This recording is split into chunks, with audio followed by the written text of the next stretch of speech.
had a client that makes you question all your life choices? Well, you're not alone.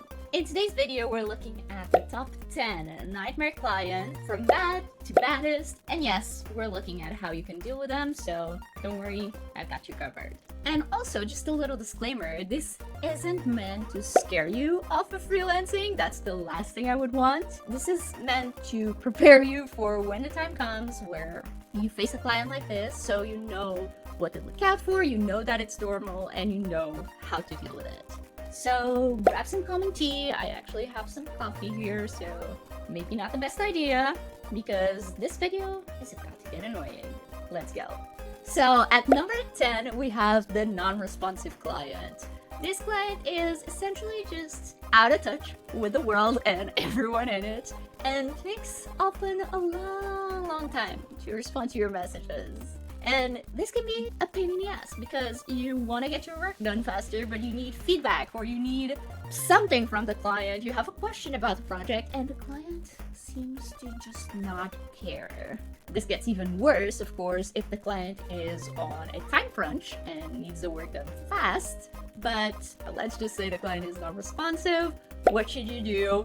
Well, for now, you really can't do much, right? You can send them a message, maybe send them a follow-up, but after that, it's out of your hands and the ball is in their court, essentially. But what you can do the next time they respond to you is you can and should ask them if there's another way that they would prefer to communicate with you. So if you're communicating on Upwork, after you have a contract where you can actually take the conversation outside the platform, so ask them, would they rather you send them an email, a WhatsApp message, Facebook DM? Not that I would recommend that, but ask them what their preferred method of communication is, so hopefully they can be faster at replying on there. Now at number 9, we have the late payer. So we've gone over the late responder, but the late payer is even worse. As you could probably imagine, you just sit and wait for the payment to get to you, and hopefully you're getting payment in advance, or at the very least you're getting like half in advance, or you're working through Upwork where the client pays the total to Upwork in the beginning and then Upwork releases the funds to you at the end. If you're not working through Upwork, I highly recommend you either 100% payment in advance or 50% before and 50% after. If not, try to submit the work to the client with some sort of watermark, some sort of way that you can make the work unusable by the client until they pay you. I often do this with UGC videos. I submit the video to the client with a watermark on top with my username saying like this is not for final use, and if they like it, they can pay for it and I'll take off the watermark. That's my recommendation. If you're already in the situation where you ask for payment and the client didn't pay you, I usually like to follow up the first time like 48 hours later, the second time maybe a week after, and then maybe follow up a third time if you'd like. But after that, there's really nothing you can do, and you can take this as a lesson to prepare for next time. Now, the 8th nightmare client is the cheap ass. This is the client that I don't even need to describe to you.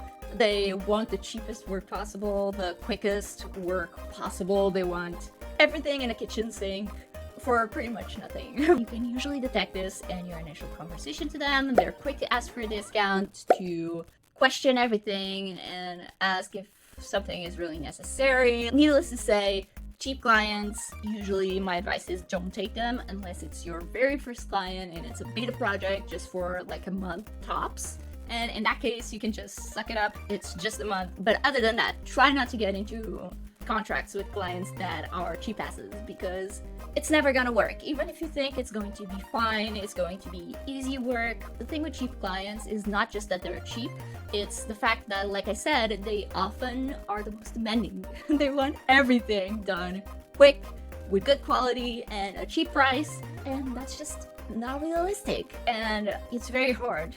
Trust me, I've been there. Now, the next one, the number 7, is the micromanager. They have a very specific vision. Maybe they're a perfectionist, which I can relate to that.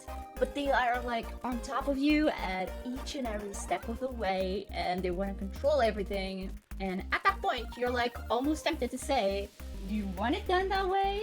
Do it yourself. Like, you have no idea how many times I felt tempted to say that to a client, but of course, it wouldn't be professional. And You might be asking, what is the right way to do it? With the micromanager, I would say the ideal scenario, the ideal response is to let them know, hey, you hired me for this project because I'm an expert at this, so I ask you to please trust me on this, and if at the end you need any revisions, we'll tackle that once we get there. They may think that their constant feedback, it's helping you and helping the project, but you can let them know this is actually delaying the project, this is not helping you, and hopefully they will be good people and understand that.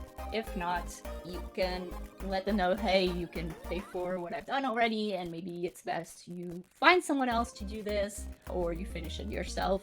I say this in the best, nicest way possible, so you don't get into any trouble, but that's what I would do. Number 6 is a very demanding client. Oftentimes I can tell this by the job posts actually.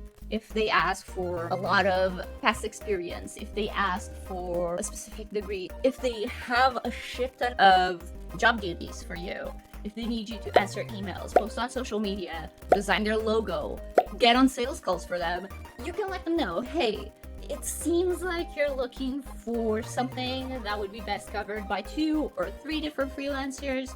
That way you can get a better end result than you would if this was all being done by the same virtual assistant. Now, the next one is kind of another version of the too demanding client, but this one's specifically bad because it's the client that just doesn't know what they want.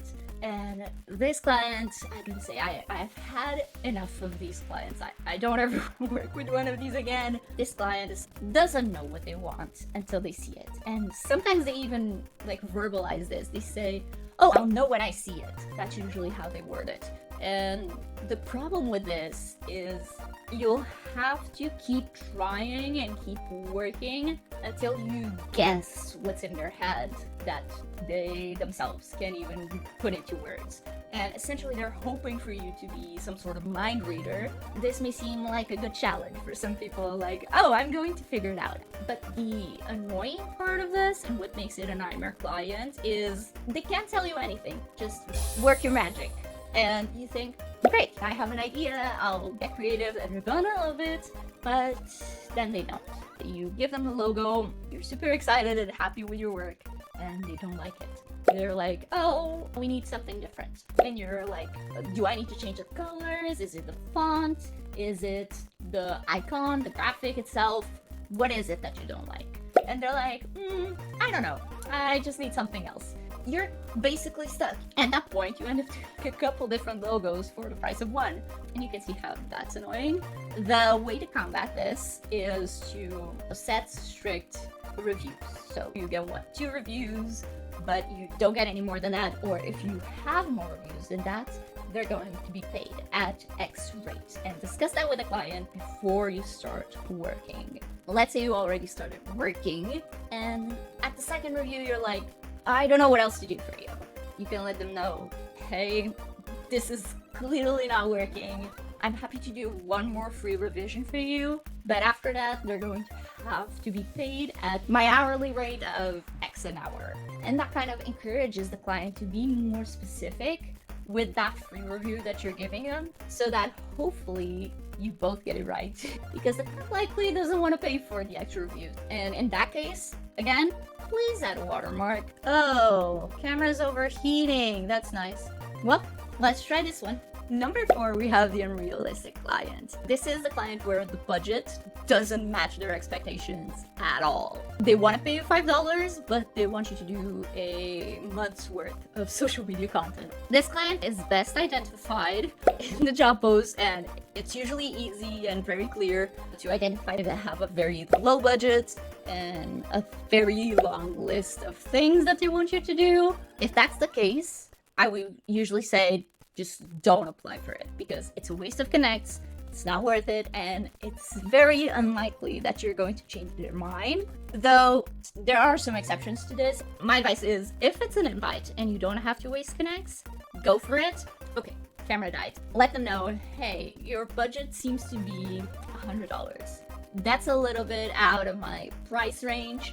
How flexible is your budget? Or feel free to come back to me if you ever have a higher budget, and I would be happy to work with you on this. And you could even let them know that their expectations are ridiculous. You always want to frame this in the best way possible, but you can let them know it will be very hard for you to find good work at this rate. Yes, you can get it done for $100. Someone out there is going to do it, but it won't be that good. Some clients just want to lowball you, and they're cheap asses like that, but a lot of times they don't know how much a certain service goes for. They may be like, oh yeah, $100 sounds good. Give them the benefit of the doubt, and if they turn out to be an asshole that just wants cheap work, wave goodbye and move on to the next one, which is, let me see if I can get the second camera to work. Okay, I can. Let's try this. Nightmare client number 3 is the one that gives you all the scope creep. And if you don't know, scope creep is when, let's say you agreed with this client that you were doing 3 posts a week for their Instagram. And that's part of your contract, and you agreed on the rate for those 3 posts a week, right? Usually they word it as just another post. Can you do just another post this week? And then they repeat the same next week and next week. I usually give them the benefit of the doubt if they ask for that one time, but at the second time I let them know, hey, this is not part of our agreement. I'm happy to do that extra post a week. Would you like to renegotiate our package so we can fit 4 posts a week instead of the 3? And then they can let you know, yes, totally, let's do that. Or they can say, I really don't have any more budget, let's stick with the 3.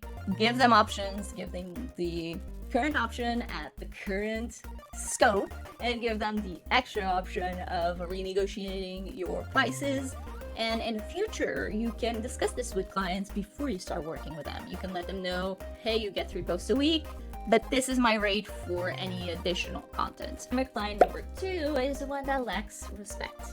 And this is the one that annoys me the most. I really don't like when clients don't give a shit about you and they disrespect you because they think they're paying you. You must be their bitch. This client often doesn't respect your time, doesn't respect your boundaries, or both.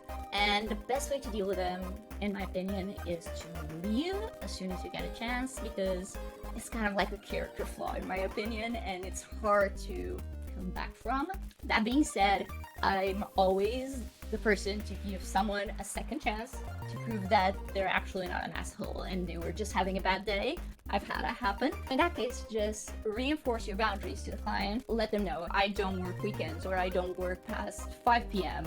or I'd rather all work communication to be done via email, so it's easier for me to keep track of.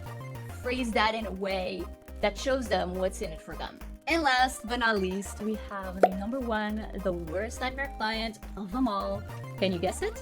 Let's pause this. Let me know in the comments what you think the worst client of them all is. Drumroll please. The worst client ever is the scammer. It is the one that's never going to be a real client. All they want to do is take advantage of you, and if you've seen any of my videos, you know these come in different shapes and formats and platforms. But usually they either want to scam you out of money, so they want you to pay for usually ID cards, any payment fees. All that's bullshit. Please, please, please don't ever pay to work. Okay, once again, my camera overheated and I'm overheating myself, so I'm going to try to make this quick. Please, if you see any of these red flags, just stop all communication with them, block them, and report them, because it's never a good sign. You have better things to do with your time, even if it's just have fun. Now, are there any nightmare clients that I forgot that you maybe faced in the past or heard of? Let me know down in the comments, and in the meantime, check out my scam playlist so you don't fall for any of those. And I'll see you next time.